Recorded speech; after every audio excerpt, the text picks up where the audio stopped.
رب العالمین والصلاة والسلام علی سید الانبیاء والمرسلین وعلی آلہ واصحابہ اجمعین اما بعد فاعوذ باللہ من الشیطان الرجیم بسم اللہ الرحمن الرحیم ولا ترکنوا الی الذین ظلموا فتمسکم النار صدق اللہ العلی العظیم وصدق رسولہ النبی الامین المختار الکریم الرؤوف الرحیم۔ انتہائی احترام و عقیدت کے ساتھ حضور سید المرسلین خاتم الانبیاء شفیع المذنبین رحمۃ للعالمین صلی اللہ تعالی علیہ وآلہ واصحابہ وبارک وسلم کی بارگاہ میں اپنی غلامی کا ثبوت دیں اور جس طریقے سے میں پڑھا ہوں میرے ساتھ مل کر با ادب با آواز بلند نذران محبت پیش کریں۔ الصلاۃ والسلام علیک یا رسول اللہ،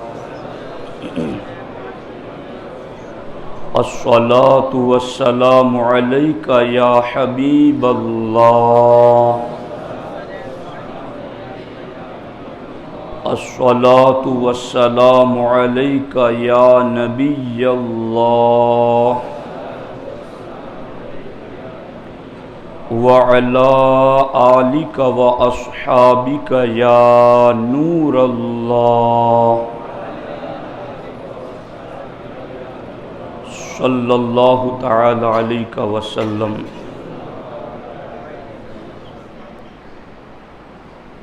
دوستان محترم،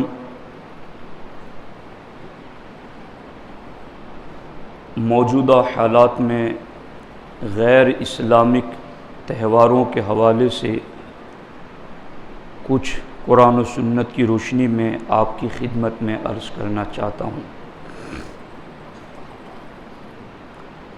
اسلام نے اور شریعت نے بنیادی اعتبار سے ہر انسان کے لیے 5 چیزوں کو محفوظ رکھا ہے، اور اسلام نے 5 چیزوں کی حفاظت کا ذمہ لیا ہے۔ ان 5 چیزوں میں سے پہلی چیز ہے انسان کا دین و ایمان۔ اسلام نے اس کی حفاظت کی ذمہ داری لی ہے۔ دوسرا، انسان کی جان، اسلام نے اس کی حفاظت کی بھی ذمہ داری لی ہے۔ تیسرا، انسان کی عقل، اسلام نے انسانی عقل کو محفوظ رکھنے کے بھی قانون دیے ہیں۔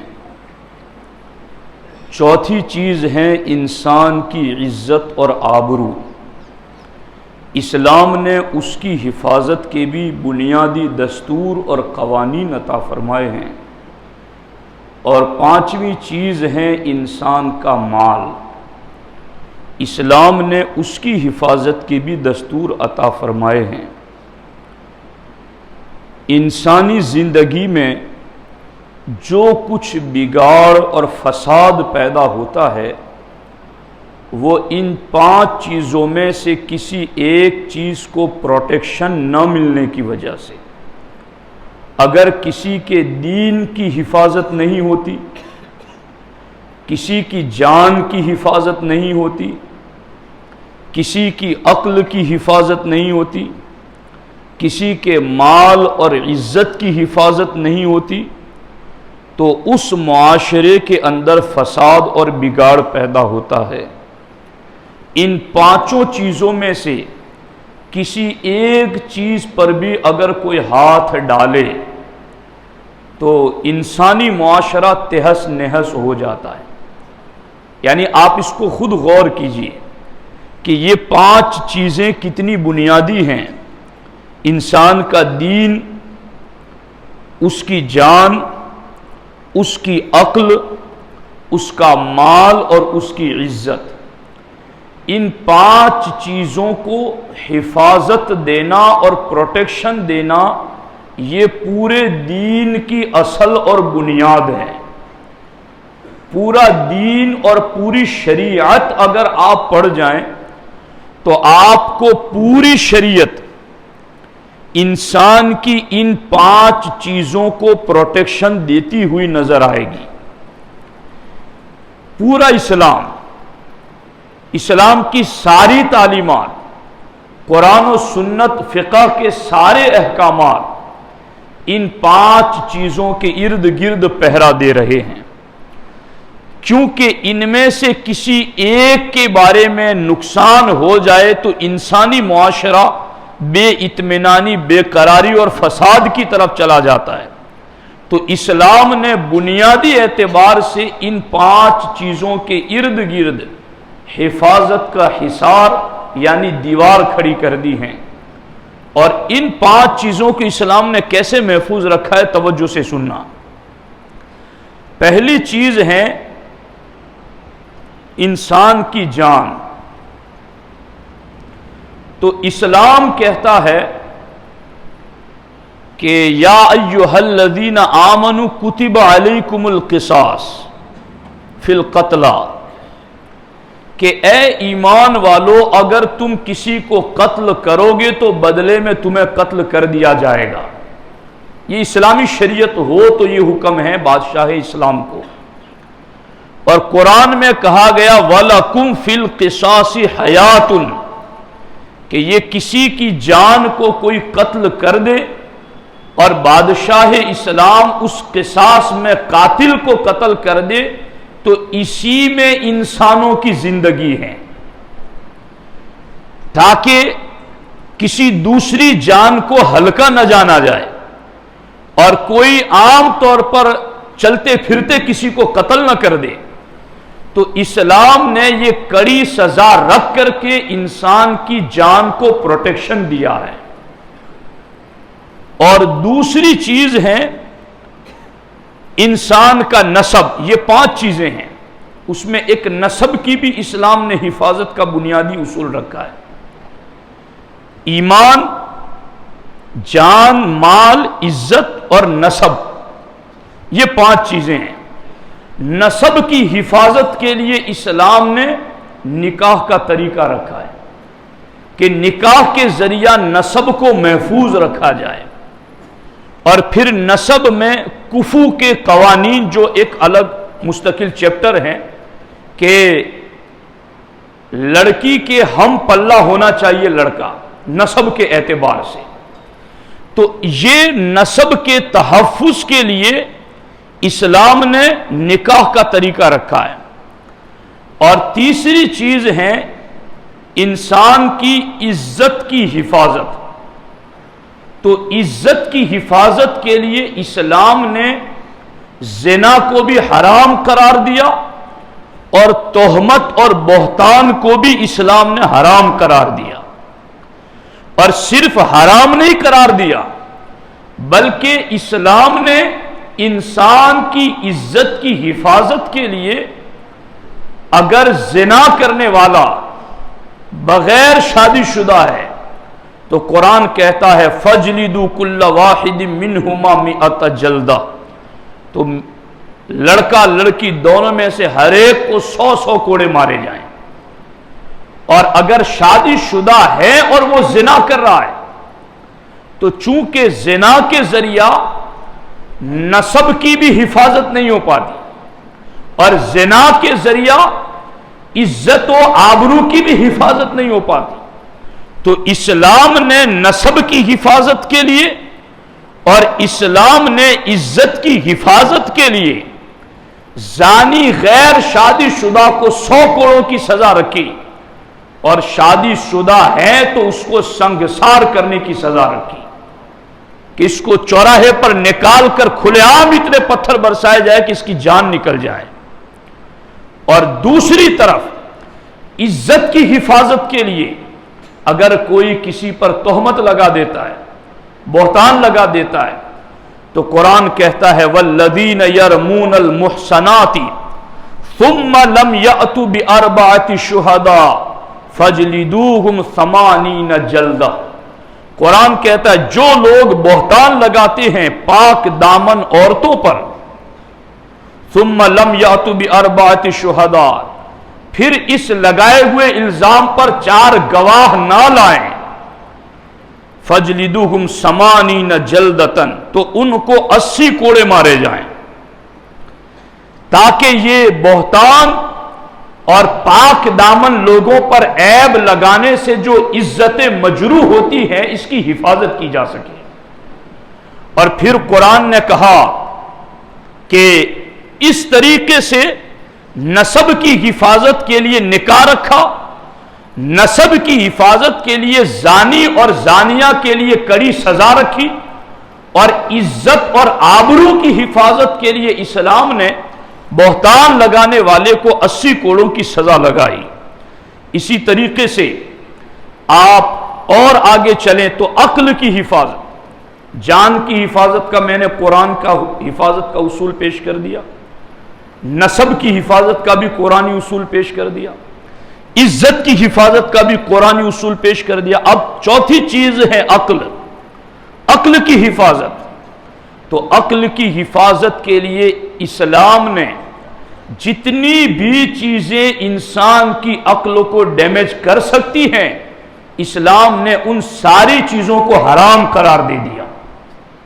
شراب کو، نشہ آور چیزوں کو، جس سے انسانی عقل مغلوب یعنی ختم ہونے کے قریب ہو جاتی ہے، تو اسلام نے عقل پر حملہ آور ساری چیزوں کو حرام قرار دے دیا۔ اور باضابطہ آپ اس کو یوں سمجھیں کہ حضرت جبریل امین علی نبینا وعلیہ الصلاۃ والسلام ہمارے آقا کی خدمت میں آئے اور سرکار کی بارگاہ میں آ کر عرض کیا، حضور جعفر طیار رضی اللہ تعالی عنہ میں 4 عادتیں ایسی ہیں کہ اللہ ان کی ان 4 عادتوں کو بہت پسند کرتا ہے۔ جعفر طیار، سرکار نے بلایا انہیں اور سرکار نے فرمایا وہ 4 عادتیں تم میں کون سی ہیں؟ تو حضرت جعفر نے جو 4 عادتیں گنوائی ان میں سے ایک آپ نے یہ کہا کہ ایک عادت مجھ میں جو ہے جو میرے رب کو پسند ہے وہ یہ ہے کہ میں نے اسلام قبول کرنے سے پہلے بھی کبھی شراب کو ہاتھ نہیں لگایا، کیونکہ میں جانتا تھا کہ شراب پینے سے عقل غائب ہو جاتی ہے، اور میں پہلے دن سے اپنی عقل کو تیز رکھنا چاہتا ہوں۔ تو عقل جیسی عظیم نعمت اسلام اس کو پروٹیکشن دینا چاہتا ہے، اس لیے اسلام نے وہ تمام چیزیں جو عقل کو ڈیمیج کر سکے ان کو حرام قرار دیا تاکہ انسان کی عقل کا تحفظ ہو سکے۔